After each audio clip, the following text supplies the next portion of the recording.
আসসালামু আলাইকুম। এখন কি বাংলাদেশে তেল ছাড়া কিভাবে রান্না হয়, তেল ছাড়া কিভাবে রান্নার রেসিপি হয় এটা শেখানোর লোক আছে? নাই তো। আপা তো চলে গেছে ওই পারে। আপা চলে যাওয়ার পরে এই তেলটার দাম হইতেছে 167 টাকা। এটার গায়ের মধ্যে মূল্যই লেখা আছে। এই 167 টাকার তেলটা হর হামেশাই বাজারে বিক্রি করতেছে 200 টাকা করে। আপনি বুঝিয়েন, এই তেলটা বাজারে 200 টাকা করে বিক্রি করতেছে। এখন তো আর হাসু আপা নাই।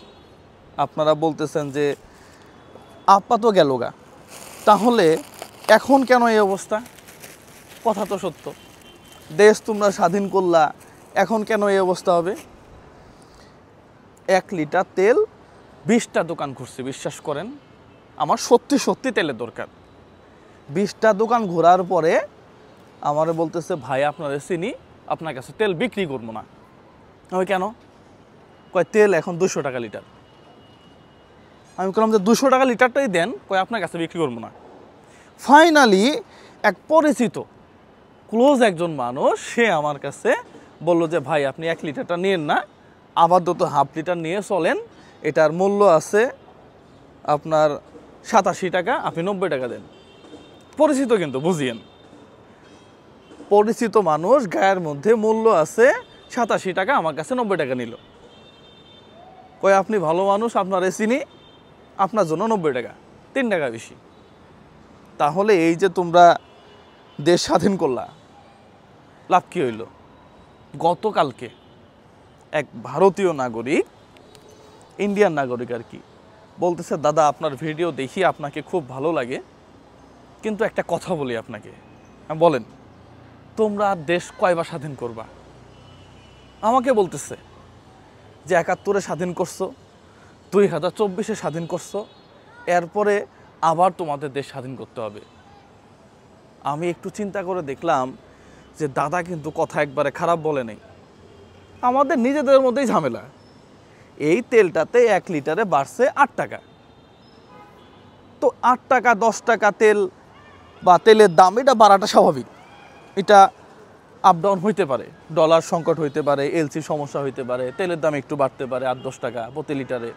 কিন্তু এই তেলটা মার্কেটই আউট, একেবারে গোদামের মধ্যে, হ্যাঁ, হাজি সাহেব ঢুকায় রাখছে। 200, 220 যার কাছে যেরকম পাইতেছে বিক্রি করতেছে।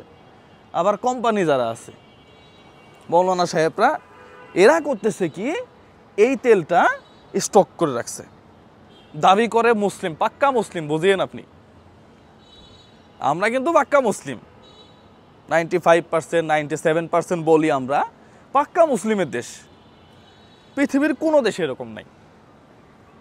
এই মুসলিম দেশে এবার হজও করতে যাবে, আইসে আবার ফতোয়া দিবে, মানুষের সামনে বক্তব্য দিবে, জমজমের পানি খাওয়াবে। এই লোকই করছে কি, এই তেলগুলা স্টক করে রাখছে। অবাক লাগে আমার কাছে। এই দেশটা না ঠিক হবে কবে? আমি মাঝে মাঝে না অবাক হয়ে যাই যে এই দেশের মা বাপ আছে। ভাবছিলাম যে 1 মাস চলে গেছে, এখন মনে হয় যে দেশটা একটু ঠিকঠাক হবে।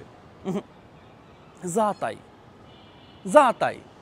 আগে যেই নেতা ছবি থাকতো, শুধু ব্যানারটা চেঞ্জ হয়েছে, আরেক নেতা এসে সেম ব্যানার টানাইছে। আগে যে দল মিছিল করতো, এখন অন্য দল মিছিল করতেছে, বিশ্বাস করেন। ছোট ছোট বাচ্চারা এখন মিছিল করে রাস্তাঘাটে, যা তাই। আগে যারা চাঁদাবাজি করতো, এখন অন্য দল চাঁদাবাজি করতেছে, ক্ষমতা আসেই নাই।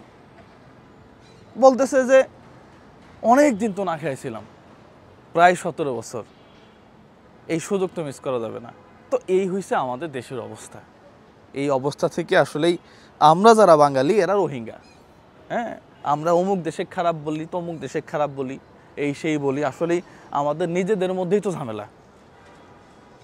একটা দেশ আর কয়বার স্বাধীন করব? কয়বার স্বাধীন করব? সত্যি খুব আশা নিয়ে চিন্তা করছিলাম যে না, আর মনে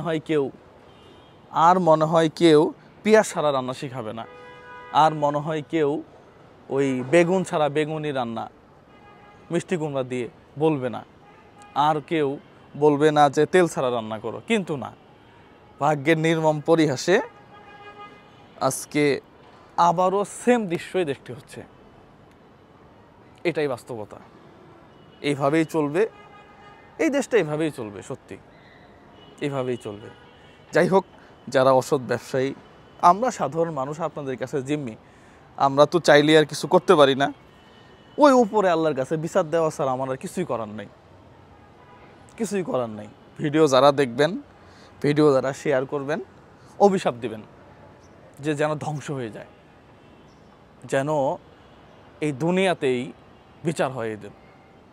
আসসালামু আলাইকুম রহমতুল্লাহ।